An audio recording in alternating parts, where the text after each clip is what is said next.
A man is dead in London in what Prime Minister David Cameron is saying could be an extremist attack. Take a listen. I've been briefed by the Home Secretary about this absolutely sickening attack in Woolwich in London. It is the most appalling crime. We obviously are urgently seeking, and the police are urgently seeking, the full facts about this case, but there are strong indications that it is a terrorist incident. The alleged attack occurred near an army barracks and involved a machete. We have a live report now from Wall Street Journal's Cassel Brian Lowe in London. Cassel, thank you very much for being there. This sounds horrific. Yes, so this is what seems to have been a brutal attack. There's a man that authorities believe to be a soldier, though they're still working to identify the body, who was killed.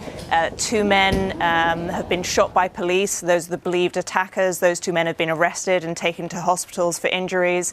And this is an attack that Prime Minister David Cameron has said there's strong indications that it's a terrorist attack. He and other government officials haven't described what the motivation for this terrorist attack. They've not, said what kind of extremists they may be. They've been very careful in their language on that front, but they're certainly taking this very seriously. Now, it is a violent city in normal circumstances. Is London. For it to stand out as terrorism and for the government to say so really takes something.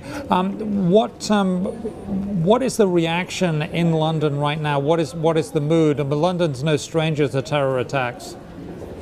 True. So London has had, seen a range of terror attacks, from the very, large coordinated suicide bomb attacks we saw in 2005, which killed 56 people, to incidents of so-called sort of lone wolf style attacks where, one person, there's a woman a couple of years ago, was jailed after attempting to stab and murder a politician. So we see a range of attacks here, but still people are pretty horrified by it. I don't think it's sort of changed people's determination to go out on the streets, but certainly, it's a big deal here.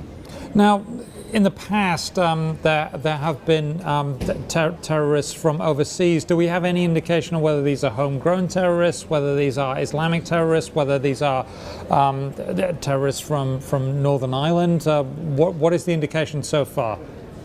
Well, so the government has been very careful in releasing information, and I think it's because they're still trying to get to the bottom of this. So they haven't described who the alleged attackers were. And there's some pretty harrowing footage that broadcasters ITV have released that appear to show the attacker, one of the attackers, a man with blood on his hands and bloodied knives, talking to, seems to be a passerby recording it.